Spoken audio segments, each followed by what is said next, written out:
Pour commencer ce webinaire qui est le deuxième rendez-vous de ce nouveau format des webinaires autour de la RSE qu'on a appelé les rendez-vous à impact. Et le thème d'aujourd'hui qu'on voulait vous proposer, c'était de revenir dans un temps court. Donc on va essayer de concentrer le sujet, mais de revenir sur les missions et les projets à impact qui sont portés par InVivo Foundation.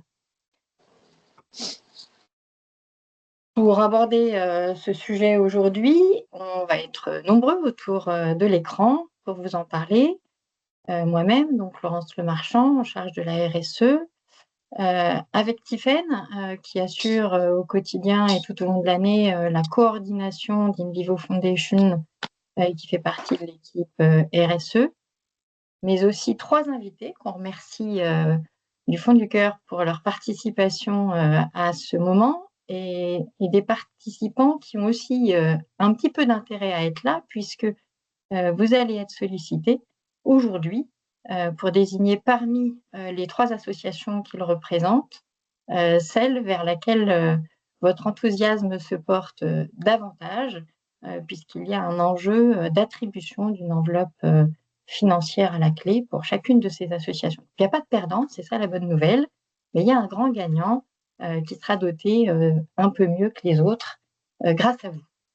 Et donc, les participants que nous avons avec nous aujourd'hui sont Marie Benetto Tranchard pour représenter la Fédération des chasseurs qui travaille beaucoup sur les sujets d'environnement et de protection de l'environnement et qui vous en dira davantage au moment de sa prise de parole. Monsieur Laurent Bonnet, qui représente l'association Nemrod, qui se situe dans les Deux-Sèvres et qui vous expliquera aussi en quoi il mène avec cette association des actions de protection des haies. Et puis Madame Marguerite Rangeard-Le Saint, qui représente aujourd'hui la Fédération pour la nature et l'homme, qui vous partagera aussi un projet qui leur tient à cœur et qui vise à sensibiliser les plus jeunes sur les questions environnementales.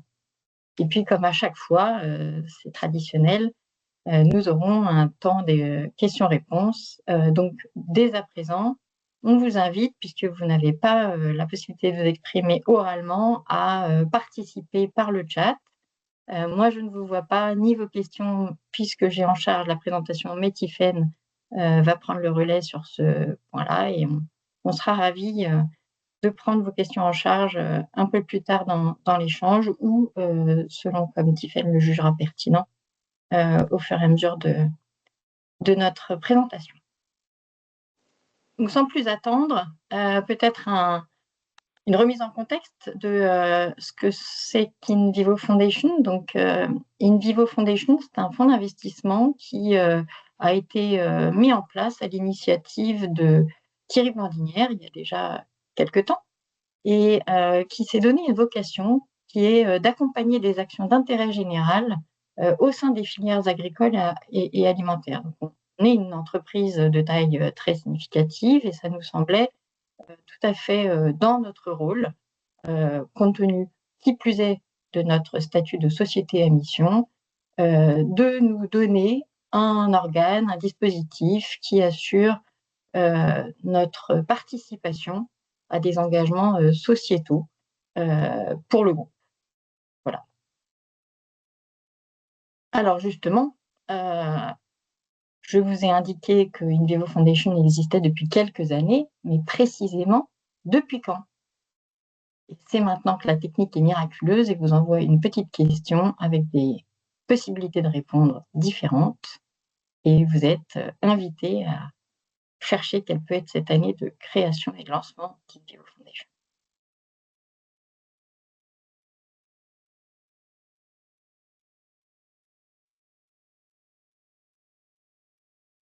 Alors, je ne sais pas si vous voyez le QCM, moi je ne le vois pas. Je ne sais pas si c'est normal.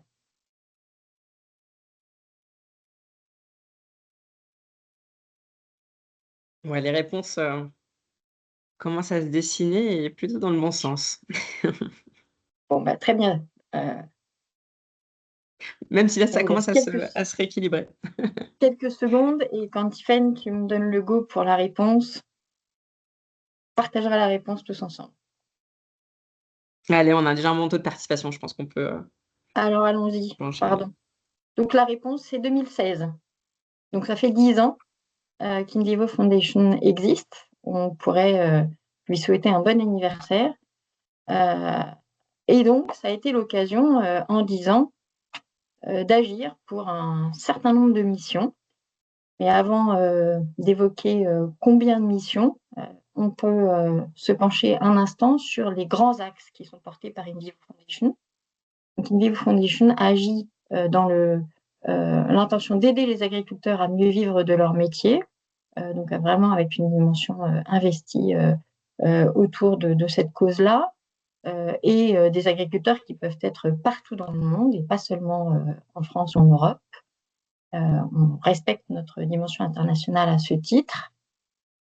Et sur cet axe-là, on peut évoquer notamment la participation d'Invivo Foundation à un projet qu'on va appeler la laiterie du berger et qui s'inscrit à l'étranger, au Sénégal précisément, dans les années 2015 et qui avait mis en évidence que la société Peul sénégalaise, une société d'éleveurs traditionnels, ne pouvait plus produire de lait frais pour alimenter des populations qui sont très habituées à consommer du lait et l'était à 90% des besoins alimentés par des approvisionnements de lait en poudre. Donc il y avait quelque chose de pas très cohérent à ça et ça avait été un sujet qui était très sensible pour un, un éminent vétérinaire sénégalais qui avait fait ses études en Europe et qui a cherché des solutions et notamment des fonds financiers pour accompagner la mise en place d'un élevage local pour rompre avec cette incohérence qu'un peuple éleveur, historiquement, finalement, ne produisait plus de lait au Sénégal, mais faisait acheminer du lait en poudre. Et donc, ça a été plusieurs années d'accompagnement, évidemment pas avec seulement Invivo Foundation, mais d'autres partenaires aussi, de pouvoir mettre en place ces élevages à nouveau et favoriser un niveau de revenu très digne pour les éleveurs et également accompagner tout ce dispositif d'une amélioration de la scolarisation des enfants des familles d'éleveurs. Donc c'est au-delà d'être un sujet agricole, c'est aussi un sujet social et sociétal complet. Plus récemment, on peut parler aussi de l'accompagnement sur la thématique de la blockchain. Invivo Foundation a participé à rémunérer la qualité du travail des agriculteurs via les dispositifs de blockchain et le partenaire Connecting Food qui y a contribué. On peut ensuite parler du deuxième axe. Donc, le deuxième axe vise l'accompagnement de nouveaux systèmes alimentaires résilients. Et une des missions qui peut illustrer ce thème, c'est la mission qui vise à accompagner au sein de l'université de Troyes, donc dans le territoire de l'Aube, une chaire d'université qui se questionne sur qu'est-ce que c'est à l'échelle d'un territoire une transition agricole. Transition agricole peut vouloir dire, et dit même en agriculture régénératrice, de changer les modèles de production, de faire en sorte que les exploitations agricoles produisent plus de cultures différentes. Mais est-ce qu'on est capable d'assurer des débouchés pour ces cultures différentes? Est-ce que tout le territoire est capable de s'organiser autour de cette transition? Donc, c'est des sujets à la fois techniques, scientifiques, sociétaux, qui sont portés par cette chaire universitaire, à laquelle Invivo Foundation contribue depuis plusieurs années maintenant.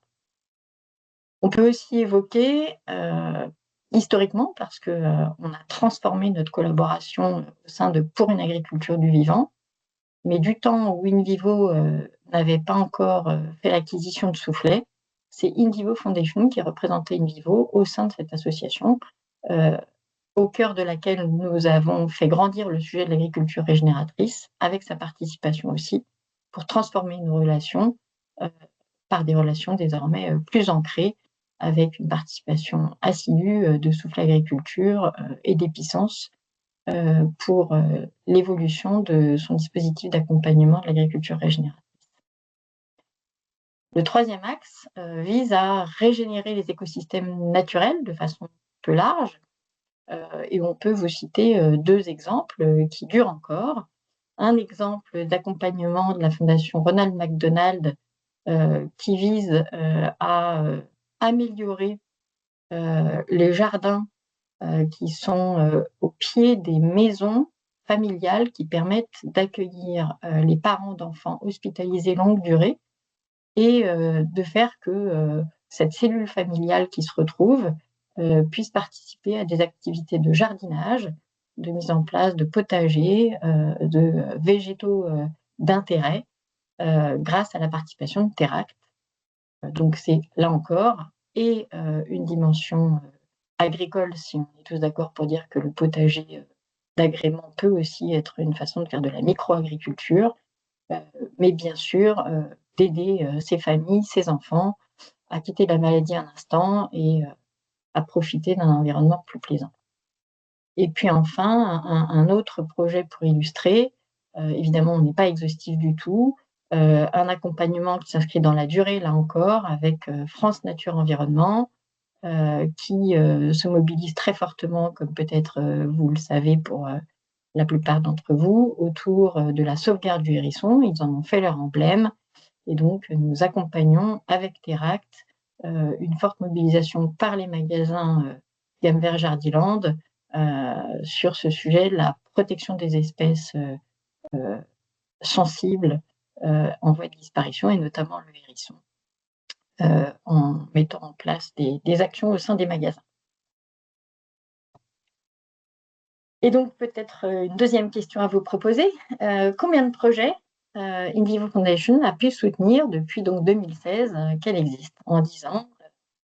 Qu'est-ce que ça représente comme effort et comme implication?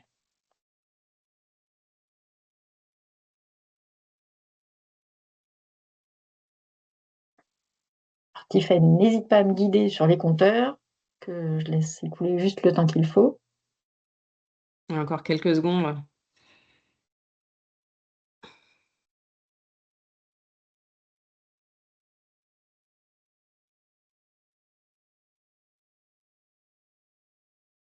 Ouais, tu peux y aller, une première tendance Allez. qui s'est dessinée. Alors, c'est la fin du suspense. C'est bien ces 40 projets de partenariats qui ont été soutenus par les moyens d'In Vivo Foundation.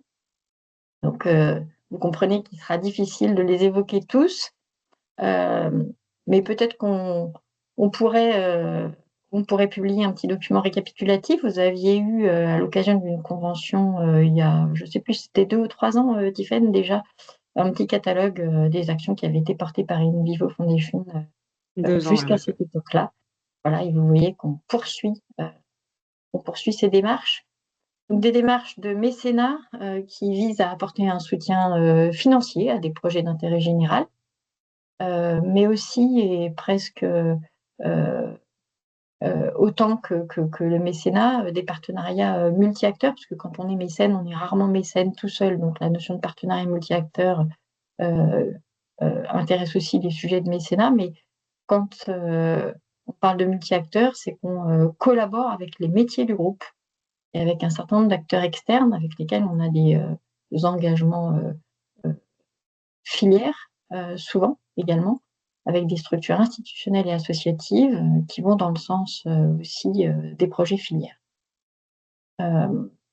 Et on peut être des acteurs qui intervenons aussi bien d'un point de vue financier qu'en mobilisant les expertises et les ressources du métier qui voit au-delà de son intérêt, un intérêt plus global, hein, puisque c'est aussi ça que In Vivo Foundation doit absolument respecter.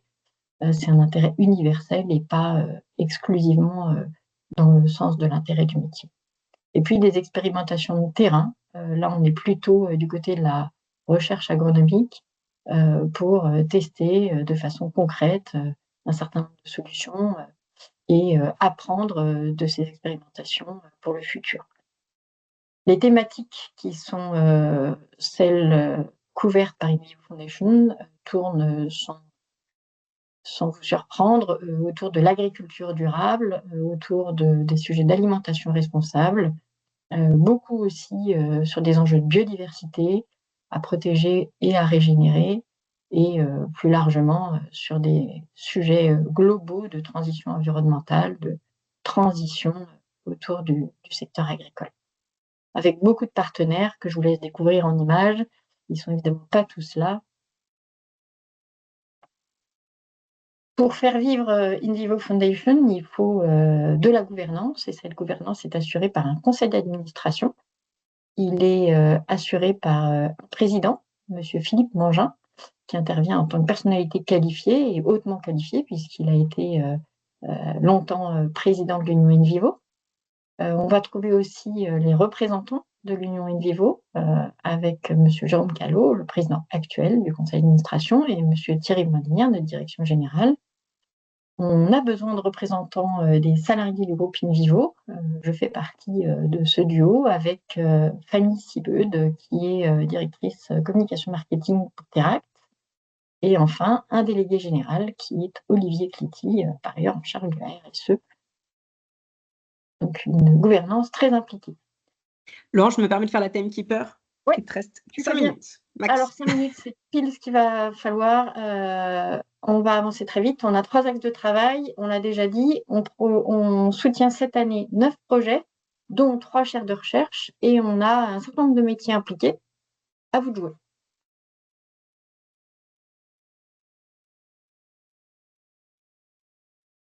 Alors non, pardon. C'est un peu après. C'est un peu plus tard. C'est un peu Donc, après, ouais. voilà, je me suis pris les pieds dans le tapis. Pourtant, il faut aller vite. Les métiers impliqués, c'est vous qui allez essayer de les compter, mais on vous pose la question un peu plus tard. Et un peu plus tard, c'est le temps qu'il me faut pour vous parler très vite des projets qui sont soutenus cette année. Donc, un projet autour du recul du gaspillage au sein des filières agricoles en soutenant une association qui s'appelle Solal. C'est aussi un deuxième projet pour faire progresser la filière orge responsable pour Cronenbourg et sur la marque 1664, sujet qui intéresse Soufflé Malte et Soufflé Agriculture. C'est également un troisième sujet de pratique d'agriculture durable qui associe Soufflé Agriculture, qui met en place des expérimentations agronomiques pour trouver des solutions qui optimisent la fertilisation azotée, puisqu'elle fait partie des causes majeures d'émissions de CO2. Donc, important de progresser sur la connaissance en matière de fertilisation azotée. 3 projets également sur la thématique biodiversité et écosystème. Un accompagnement qui se reconduit depuis plusieurs années du Fonds Collection et Biodiversité, dont la mission vise à identifier les espèces végétales à protéger, à connaître, pour préserver toutes ces ressources phytogénétiques qui sont menacées et pourtant souvent en lien avec les espèces cultivées. Pour Teract, je l'ai déjà dit, le partenariat avec France Nature Environnement qui est valorisé au sein des magasins pour que le grand public soit sensibilisé à ces sujets d'espèces protégées. Et également déjà dit, le projet qui associe Teract et la Fondation Ronald McDonald dans les maisons familiales et les potagers pour l'agrément. Et enfin, sur le troisième axe, pardonnez-moi, je vais vite, mais le timekeeper a sonné. Recherche et connaissances, on a également 3 sujets d'intérêt majeur cette année. Un sujet qui est porté par le métier cordier et qui nous associe à une chaire universitaire au sein de l'Université de Montpellier, qui adresse toutes les problématiques d'une activité, d'une filière plutôt en crise actuellement, qui est la filière vitivinicole. Donc, ce sont des accompagnements d'étudiants, toutes sortes d'actions. Vraiment, il y en a beaucoup qui associent les étudiants souvent, qui associent aussi le secteur de la recherche autour de cette problématique des filières vitivinicoles. Un Une autre chaire hébergée, elle, au sein de l'université de Rennes. Ça, c'est un nouveau projet qu'on accompagne depuis cette année. Si vous avez suivi les semaines du développement durable l'année dernière, vous aviez peut-être écouté Monsieur Pierre Veil de l'association Bleu Blanc Cœur, qui est également la personne qui dirige cette chaire alimentation et bien manger et qui cherche à mettre en évidence des liens étroits entre qualité santé des sols et santé nutritionnelle, qualité nutritionnelle des aliments qui sont issus de ces sols qui se portent mieux. Donc vous voyez très bien le lien entre agriculture régénératrice et amélioration de la qualité nutritionnelle des cultures qui en sont issues. Un sujet d'intérêt majeur où évidemment In Vivo Foundation n'est pas seule à soutenir les travaux engagés. Et puis un sujet de transition agricole que j'ai déjà un petit peu évoqué tout à l'heure avec l'université de Troyes, donc je ne m'étends pas davantage. Et du coup, combien de métiers sont impliqués dans les projets portés sur l'exercice 25-26? C'est votre troisième question.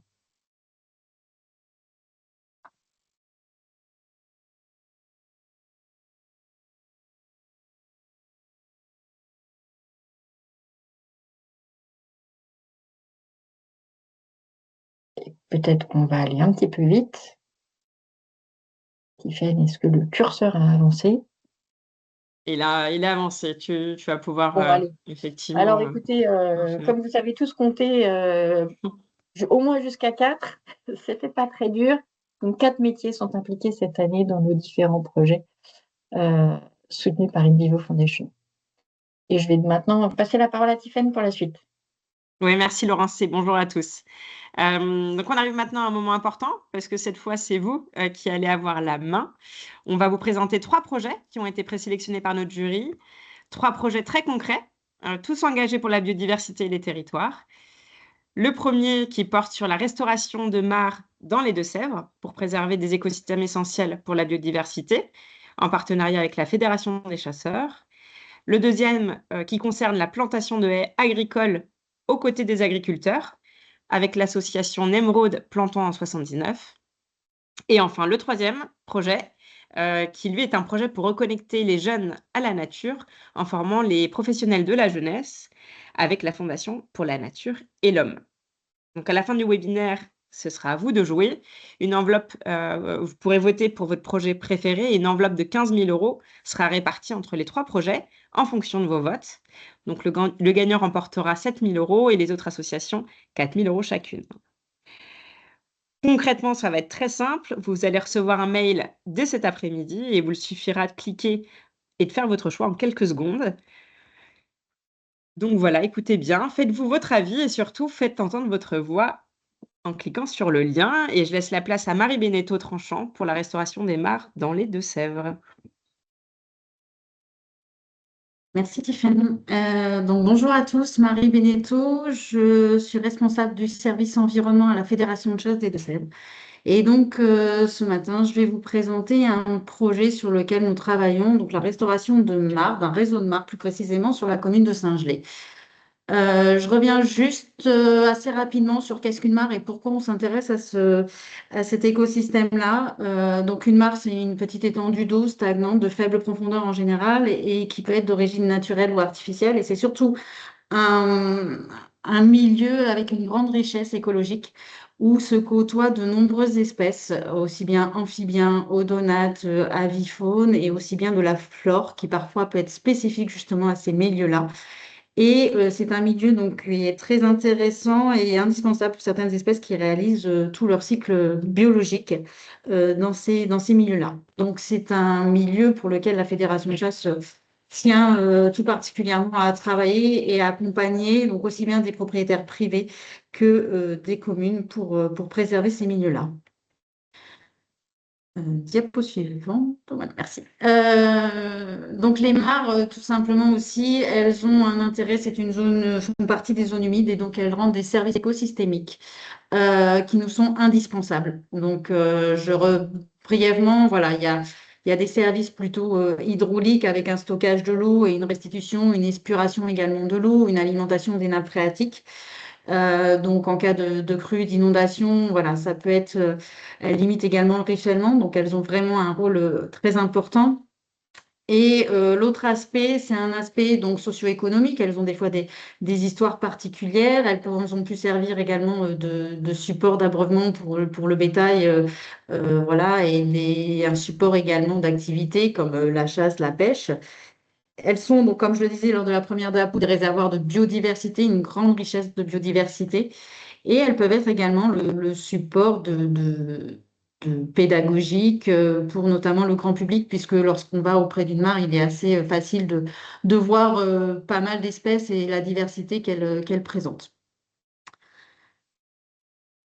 Alors, je vais maintenant m'attaquer un peu plus sur le projet en lui-même.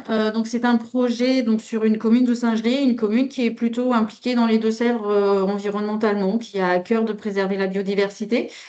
Et nous avons été contactés par le président de la CCA, puisque les chasseurs présents là-bas ont une bonne connaissance du territoire.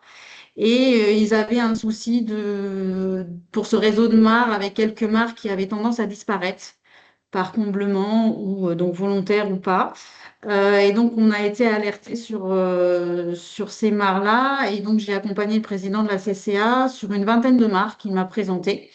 Il faut savoir que sur cette vingtaine de mares, la plupart, sauf une, étaient des mares privées, donc chez des propriétaires privés, et il y en avait une seule qui appartenait à la commune. Donc, ce projet a débuté comme ça, avec une vingtaine de mares où j'ai pu aller sur le terrain, constater également en partenariat avec la Fédération de pêche, avec qui on travaille régulièrement sur les milieux humides, puisqu'ils ont également cette compétence-là. Et c'est des mares qui, effectivement, étaient plutôt intéressantes biologiquement, écologiquement. Et donc, on a voulu travailler avec la Fédération de pêche sur ce réseau de mares. Mais il a fallu avant tout, dans un premier temps, voilà, avoir les autorisations des propriétaires privés pour pouvoir intervenir. Donc, au final, à l'issue de cette démarche-là et de cette présentation aux propriétaires, donc toute la phase de concertation, on a aujourd'hui 11 mares pour lesquelles on a les autorisations d'intervenir et de restaurer.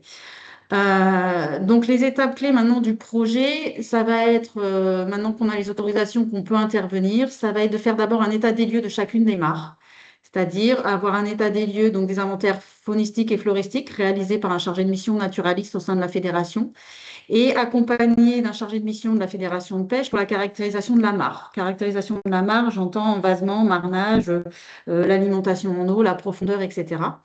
Et nous, on va plus intervenir sur la liste vraiment des espèces qui sont présentes sur chaque mare, un premier état des lieux. Deuxième étape, ce sera la phase de restauration avec la mise en place des travaux. Donc, je vais revenir un peu plus après sur les grandes étapes. Et après, on fera une autre partie toujours de suivi, puisque on a vu l'état initial avant les espèces qui étaient présentes, avant les travaux. Et on fera un suivi après pour mesurer le gain et l'évolution de la biodiversité suite aux travaux, avec possiblement des ajustements à faire en fonction. Et un gros volet auquel on tient beaucoup de communication et de sensibilisation. Donc, je vais revenir dans les diapos juste après sur chacune de ces grandes étapes un peu plus concrètement.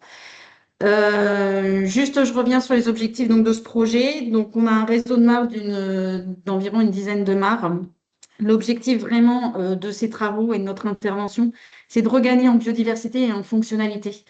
Dans ce réseau-là, en plus, ce qui est intéressant, c'est qu'on parle vraiment d'un réseau avec des mares plus ou moins proches, mais du coup, on travaille vraiment sur la connectivité, sur la restauration de la trame aussi, la trame verte et bleue.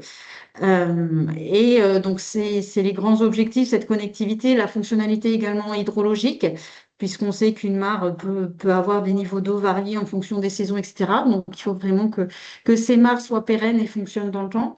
Retrouver une richesse spécifique au niveau de la flore et de la faune, et donc aussi bien au sein des mares, mais aussi également un peu autour avec cette connectivité qu'il peut y avoir entre elles pour certaines qui sont très proches. Et donc favoriser évidemment le développement de la reproduction des individus au sein des mares. Donc ça, c'est les grands objectifs. Et un autre grand objectif pour nous, c'est de sensibiliser derrière, puisqu'on veut que ces mares soient pérennes dans le temps, qu'elle soit complètement fonctionnelle. Donc, on veut à la fois sensibiliser les propriétaires privés pour qu'ils continuent le travail après derrière, tout en les accompagnant évidemment, je vais revenir là-dessus, mais également le grand public donc il y aura des actions voilà, de plaquettes, d'informations, d'articles. On va beaucoup communiquer sur ce projet-là et le but, c'est vraiment de sensibiliser un maximum pour préserver ces milieux-là. Et donc, je vais revenir sur la diapo d'après. Je vais revenir sur les grandes étapes avec un peu plus en détaillant exactement le projet. Donc, voilà. Donc, comme je disais, là, aujourd'hui, on a fait toute notre phase de concertation. On s'est mis d'accord avec tous les partenaires. Donc, dans les partenaires, on a évidemment la commune, on a le président de la CCA et les chasseurs, on a la fédération de pêche et donc la fédération de chasse qui, elle, porte ce projet-là. Donc nous, on va intervenir là au printemps, donc d'avril à septembre, pour faire nos inventaires. Donc comme je vous disais, un inventaire faune-flore avec 3 passages. On va s'attarder plus précisément sur les amphibiens, les odonates et la flore, qui sont vraiment caractéristiques. Mais ça n'empêche qu'on relèvera également toutes les espèces qui peuvent être vues ou entendues autour, pour avoir un panel voilà, d'espèces présentes et accompagner la fédération de pêche, une caractérisation de la mare, sa morphologie, sa profondeur. Donc ça, on va prendre le temps de le faire entre avril et septembre, puisque c'est une période qui est propice pour repérer les espèces et pour vraiment avoir un état des lieux le plus complet sur chacune des mares. État des lieux qui nous servira de référence par la suite. À la suite de ça, on fera une réunion à peu près en septembre auprès des propriétaires privés pour leur présenter à chacun les résultats des inventaires pour qu'ils sachent quelles espèces sont présentes sur leur mare et puis qu'on leur présente les travaux qui seront faits, qui seront adaptés sur chacune des mares. Il y a des mares qui vont nécessiter des travaux un peu plus importants de restauration. Donc, quand je parle de travaux, ça peut être un peu de curage, ça peut être du reprofilage de berges, ça peut être de l'élagage des arbres qui sont autour pour apporter de la lumière et diversifier les espèces qui sont présentes. Donc, chaque mare a finalement, donc on est accompagné d'une entreprise spécialisée de génie écologique et chaque mare bénéficiera de travaux adaptés en fonction de l'état. Et ça, on va le présenter aux propriétaires lors d'une réunion pour qu'ils sachent très bien qu'est-ce qui sera fait sur leur mare. Et surtout, à l'issue de ça, et à l'issue des travaux, seront remis une plaquette, un petit, donc c'est très vulgarisé, mais un petit plan de gestion pour leur expliquer les espèces qui sont présentes et leur expliquer derrière comment continuer à entretenir la mare pour qu'elle reste dans le temps. Avec évidemment, on leur demande à ce qu'ils signent un engagement pour garder cette mare dans le temps sur une durée d'au moins 20 ans et qui continuent à l'entretenir, quitte à ce qu'ils nous appellent, à ce qu'on soit présent. Nous, on continuera à faire du suivi dans les années à venir et à être présent pour les accompagner évidemment sur les bons gestes à mettre en place pour vraiment préserver et perdurer ces mares. Donc, ces travaux se réaliseront en automne. À la suite de ça, pourquoi l'automne? Parce que c'est une période où l'impact sur les espèces est moindre, le cycle biologique ne sera pas spécialement impacté. Donc, évidemment, on adaptera aussi en fonction des espèces qu'on va trouver, en fonction des espèces qui peuvent être voilà, protégées ou quoi. Mais globalement, les travaux se feront donc entre octobre et décembre sur les 11 mares, cette année-là, tout en même temps. Marie, je me fais Une autre- timekeeper aussi. Et il vous reste 1 minute max pour conclure. Ah, ok. Et donc après, vite, donc pour finir, on va avoir un gros volet sensibilisation et communication auquel on tient, donc avec une création d'une plaquette, avec une communication sur les réseaux sociaux, une demi-journée également de présentation auprès du grand public, des habitants et tout, autour de la mare, notamment communale, sur laquelle un panneau sera mis en place. Et on a aussi l'objectif que ces mares soient un support pédagogique pour les écoles, puisqu'au sein de la fédération, on a un animateur, mais aussi de la fédération de pêche, qui peuvent intervenir et faire des animations auprès notamment des écoles pour sensibiliser les plus jeunes et leur faire découvrir les espèces qui peuvent être présentes. Donc ça, c'est un gros volet sur lequel on travaillera, pas seulement en fin d'année, on le développera également, on mettra en place des panneaux, la com, ça se finalisera. Et comme je disais, dernière étape, ce sera vraiment le suivi, la gestion des mares. On ne laisse pas on a besoin de quantifier, de mesurer. Parmi les étapes aussi pour mesurer, on a une photothèque, c'est-à-dire qu'on va prendre en photo les mares et vraiment avoir leur évolution également paysagère et comparer les inventaires que l'on fera lors du suivi avec les inventaires initiaux pour mesurer vraiment ce gain de biodiversité qu'on espère sera maximal. Voilà, je crois que j'avais à peu près. Merci Marie.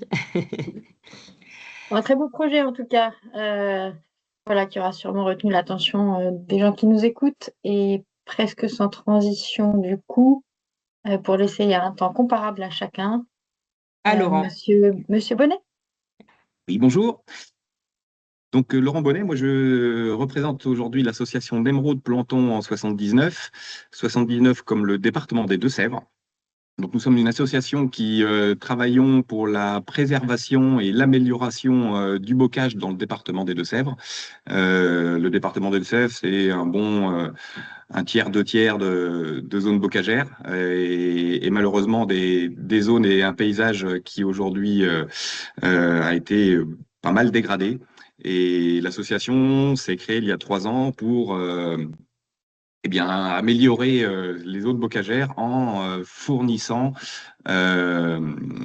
pour des particuliers, agriculteurs, collectivités et particuliers, mais toujours en lien avec les agriculteurs, des projets de plantation de haies un petit peu clés en main. Nous avons donc pour cette année un projet de plantation qui a débuté à la mi-janvier 2026 et qui devrait se terminer normalement en fin d'année prochaine, fin d'année 2026, pardon. Donc un projet qui concerne la plantation de 23 haies champêtres chez 18 bénéficiaires et de 2 bosquets. Ça représentera en finale 4 km de haies plantées sur le département, alors un petit peu partout sur le département, hein, et de 2 bosquets. 2 bosquets, ça représentera au total à peu près 6000 m², un peu plus d'un demi-hectare de bosquets plantés. Hein. Le tout, ça représente à peu près 10 000 plants qui devraient être plantés sur le département. Nous travaillons avec, comme je vous le disais, des collectivités, des propriétaires privés, beaucoup d'exploitants agricoles, et en partenariat systématiquement avec les écoles des communes où ont lieu ces plantations. Pour nous, il est très important de jumeler en fait un travail, un chantier de plantation avec une partie sensibilisation, éducation à l'environnement. C'est pour ça que les écoles sont systématiquement contactées et on leur propose en amont du chantier de plantation des activités pédagogiques en classe en général. Qui sont évidemment suivies par une mise en pratique de ce qui a pu être appris et présenté en classe. Ce sont des chantiers qui devraient regrouper un peu plus de 750 élèves sur l'ensemble des 18 chantiers de plantation qui vont se dérouler cet hiver, qui se sont en partie déroulés cet hiver et qui se termineront l'hiver prochain en fin d'année. 750 élèves auxquels on peut ajouter des habitants des communes concernées, évidemment des agriculteurs et toutes les bonnes volontés de toutes ces communes. Et on s'aperçoit que parfois ces chantiers, c'est l'occasion aussi de regrouper des gens qui ne se côtoient pas forcément en temps normal, et tous dans le même objectif de planter une haie pour apporter tous les bénéfices de la haie et en plus créer un lien social intéressant qui parfois se poursuit dans d'autres chantiers de plantation organisés les années suivantes. Les bénéfices de ces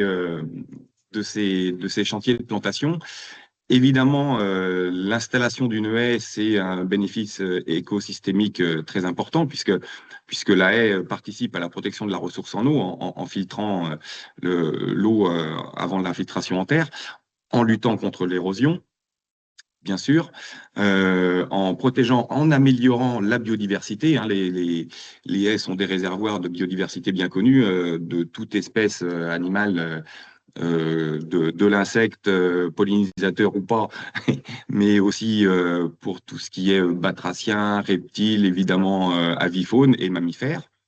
L'implantation de végétaux participe au captage du carbone et atténue avec l'effet d'ombrage et de rafraîchissement, en fait, les impacts du changement climatique, aussi bien pour le bétail, lorsque la haie est plantée en bordure de pâture, que évidemment pour l'humain qui peut être amené à tout simplement se promener dans la campagne autour de chez lui et en même temps l'effet, on va dire, d'embellissement du paysage, qui est bien souvent en fait la première chose que les habitants reconnaissent.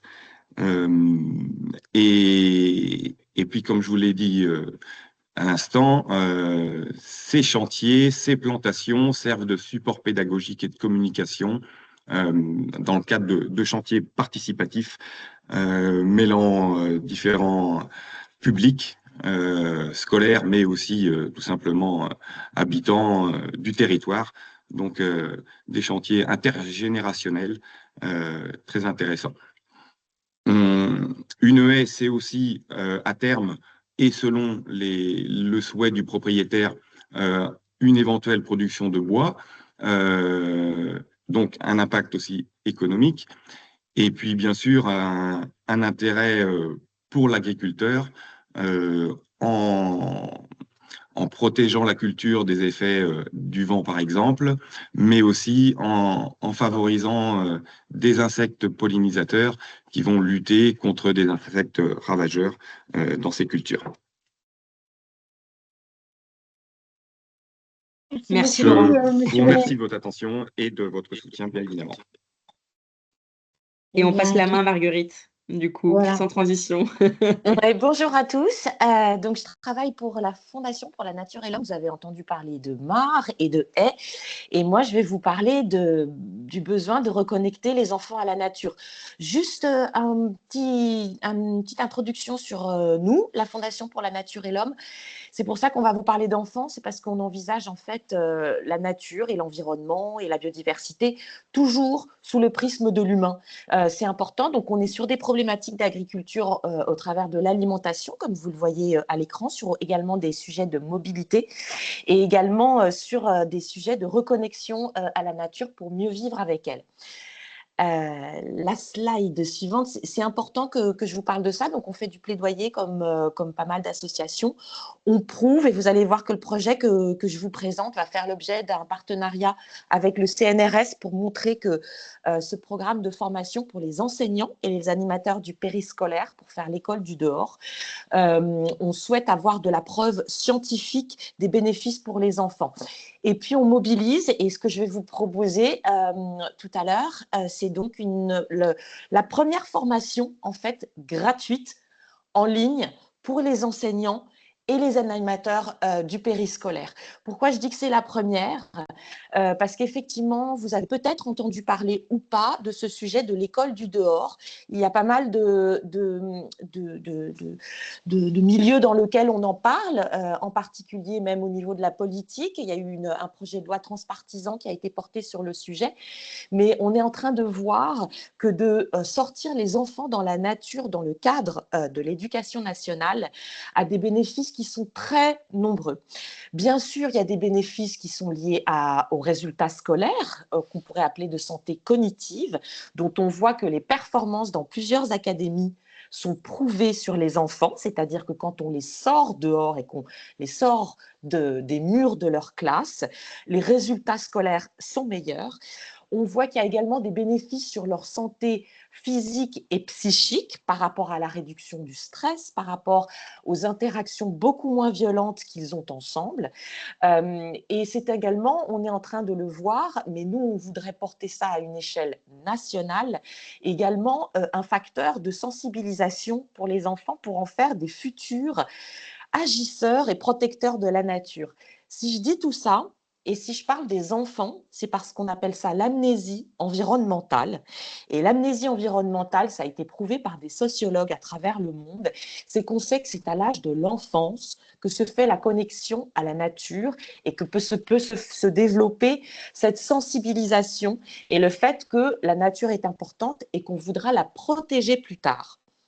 Et si on rate cette période de l'enfance où on crée ces moments d'émotion et ces moments sensoriels, à l'âge adulte, on sait que c'est extrêmement difficile de les reconnecter. Donc, on a des bénéfices, comme vous l'avez vu, qui sont sur l'éducation, mais on va avoir des co-bénéfices, comme je l'ai dit, aussi sur la santé.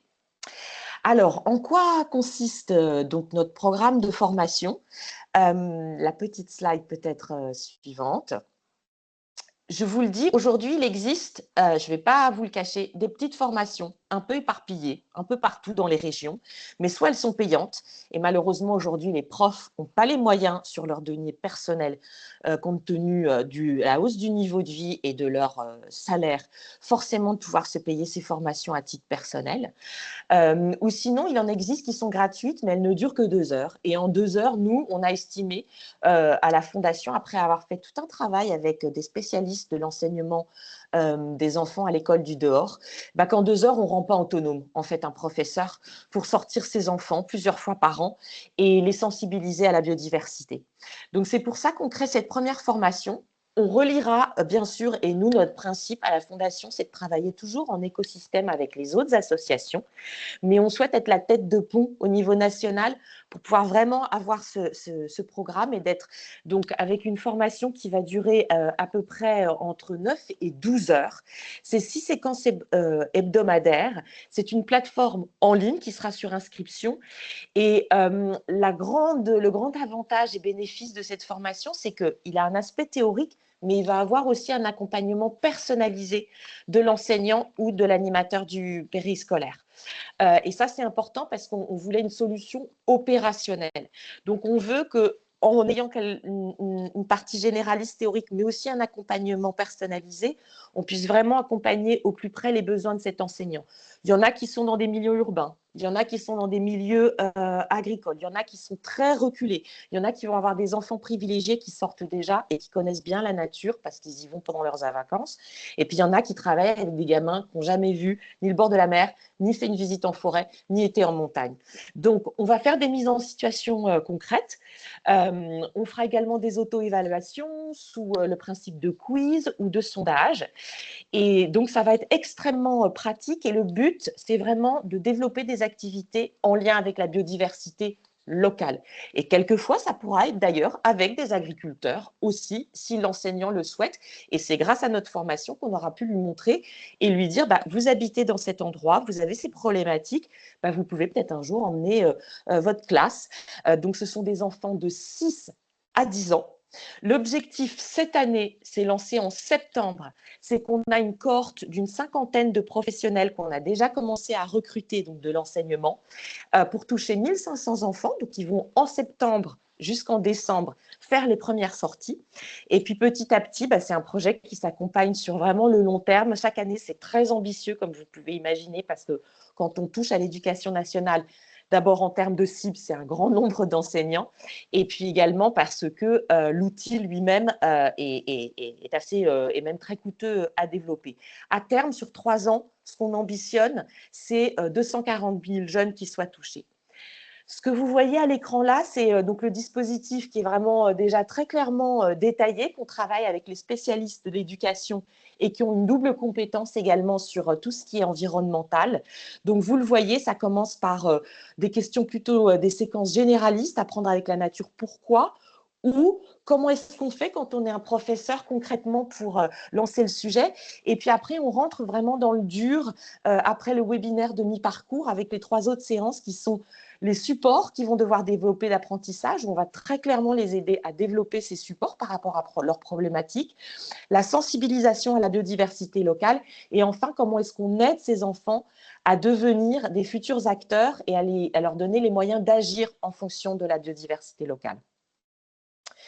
Voilà, je ne sais pas, il me reste plus de temps, mais j'espère que c'est clair. Voilà, donc maintenant, vous avez des mares, des haies ou de la formation aux enfants pour aller être sensibilisés à la biodiversité.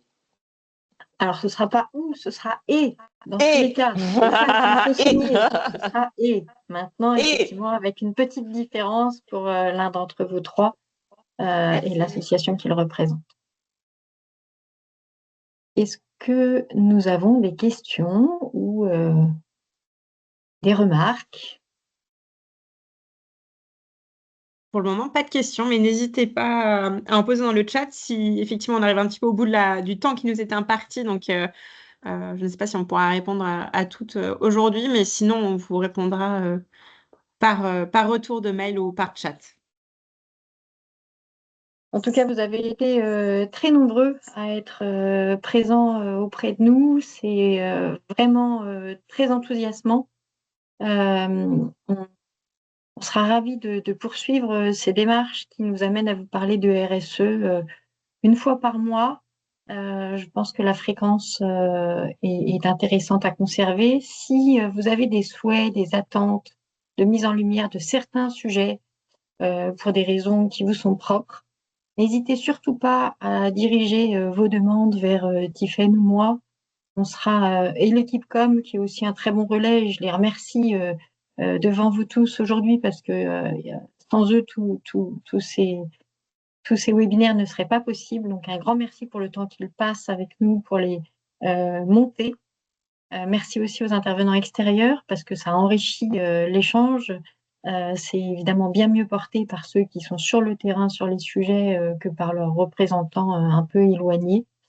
Donc voilà, un grand merci à tous. Et si pas de questions, alors peut-être qu'on va libérer tout le monde pour un bon déjeuner. Pas de questions, en effet. Très bien. Eh ben, merci à tous. Et Merci. au prochain rendez-vous qui vous sera indiqué de la même manière par les rendez-vous Save the Date qui apparaissent dans vos agendas. Merci. Au revoir.